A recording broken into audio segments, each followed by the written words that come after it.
Welcome to the Deep Dive. Our mission today, we're zeroing in on Cardinal Health's first quarter fiscal year 2026 earnings call.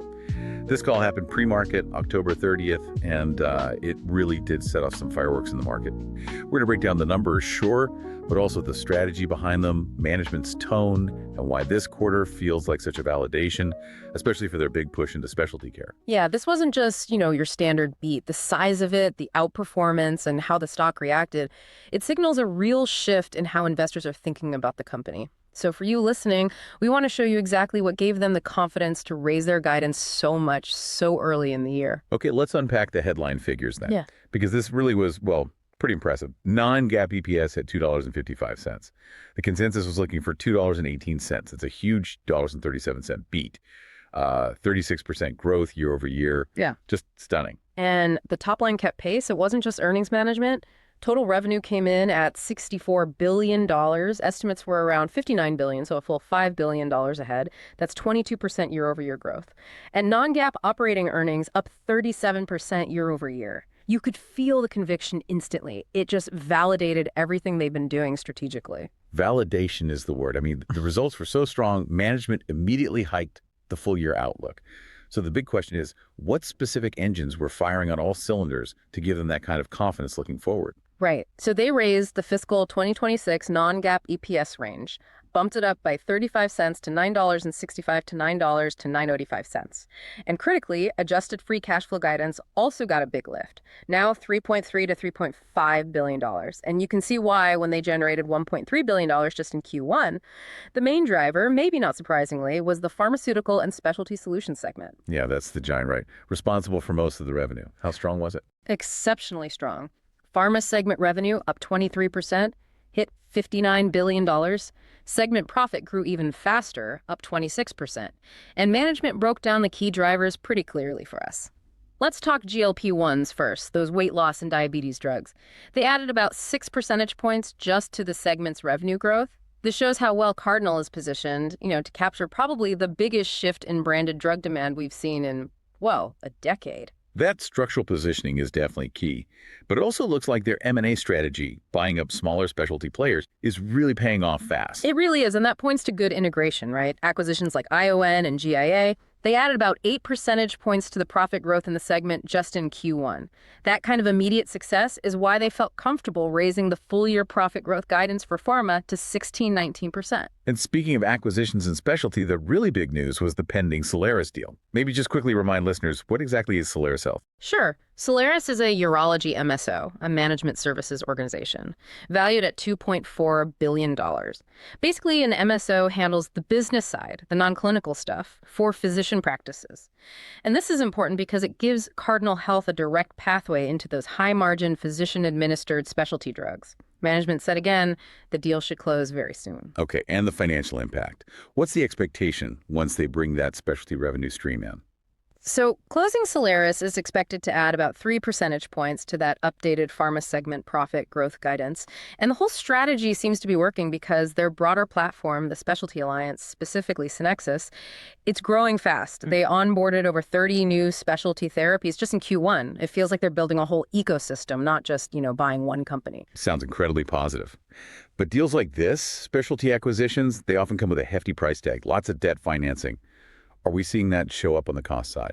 We are, yeah. And that's a really key detail to watch. Interest and other expense guidance for the full year, it jumped up to $325 million. That's higher because of the Solaris financing costs.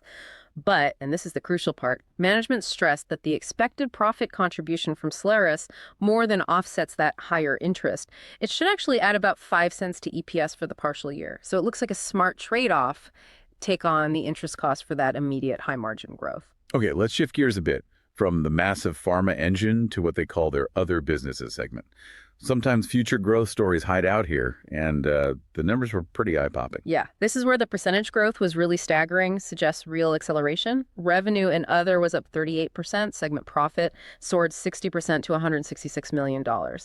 And it wasn't just one thing, it was strong demand across all three businesses in there, but especially nuclear and precision health solutions. Okay, let's drill into that. Nuclear and precision health, that's where the Theranostics lives, right? We need to define that quickly. And why the 30% plus revenue growth. Right, Theranostics. It's basically combining therapy and diagnostics, using the same molecule, often in nuclear medicine, to both find and treat diseases like cancer. That huge growth, over 30% revenue jump in the quarter, it shows their big investments in this really high growth, high margin, kind of cutting edge area are paying off. It almost feels like they're actively building out a potential third core business, beyond distribution and the MSO services. And the other part of that other segment acceleration was at-home solutions. Exactly. They're riding that big secular wave, the shift towards healthcare in the home. And they mentioned getting early synergies from integrating their ADS acquisition. So they seem really well positioned for how care delivery is changing. Okay, now for the turnaround story. The medical segment. GMPD, Global Medical Products and Distribution. They've been working on fixing this part of the business for a while. How's that looking? Steady progress, I'd say. Revenue up 2%. Segment profit increased by $38 million, landing at $46 million. The focus seems to be shifting sales towards their own branded products. Those saw over 6% growth in the U.S., and just generally managing costs better. But there's always a but, isn't there? For this segment, the big risk seems to be global supply chains, tariffs.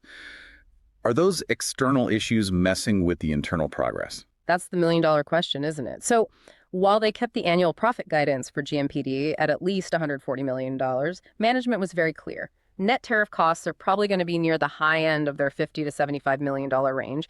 They even specifically called out a step up in tariff costs coming in Q2, which means they don't expect year-over-year profit growth in medical next quarter. So yeah, the internal turnaround is happening, but those external headwinds are definitely putting a lid on short-term results there. So if we zoom out again, look at the big picture. The whole narrative around Cardinal Health seems to have shifted from kind of cautious skepticism maybe to real confidence. Yeah. The CEO talked about disciplined execution across all 5 segments. Where do you see that discipline really showing up in the financials? Well, look at expenses versus growth. SG&A costs, selling, general, admin, up 14%, which, makes sense. They're integrating deals, handling more business, but gross profit, up 22%. They're growing the profit line much faster than the cost line. That's operational leverage. That's discipline right there. And they're putting their money where their mouth is, right. Upping the capital expenditure guidance to $650 million. They're investing heavily. Yeah, they're not just sitting back. They're investing for scale, for efficiency, for future growth. That money is going into building out that specialty alliance platform, the ecosystem supporting deals like Solaris. And it's also going into modernizing their physical footprint. They mentioned new distribution centers, DCs, in places like Indianapolis, Fort Worth, and planning one in Sacramento. These aren't just warehouses. They're necessary upgrades to handle the complex, high-margin specialty stuff they're targeting now. We also heard some positive things about the bread and butter business, generics. Yeah, surprisingly strong. Same-store generic unit growth was actually above their long-term expectations in Q1, just driven by sheer volume. Plus, they see a favorable cycle coming up. They expect more LOEs, loss of exclusivity events, when brands go generic over the next 3 years. That provides a really nice, stable, potentially growing floor for the whole distribution side.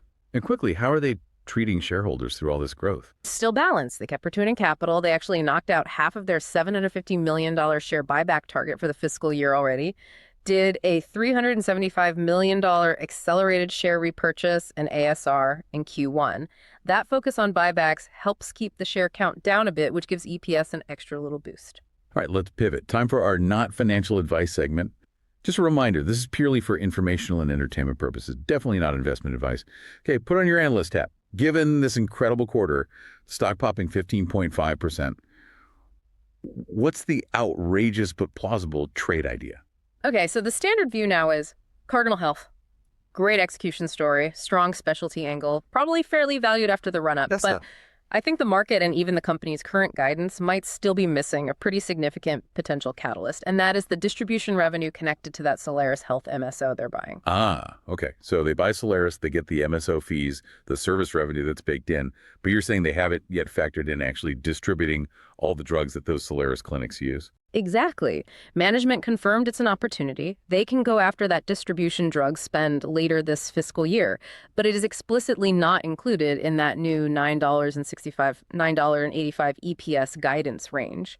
which to me suggests that guidance might actually be conservative. Okay, that definitely creates some potential upside there. It does. So the outrageous but plausible trade idea, we'd recommend looking at a long CAI call option. Target a strike price significantly higher than where it is now, maybe $220 or even higher. And give it some time, say expiring mid-next year. And the logic behind that, pretty bold call. The rationale is this.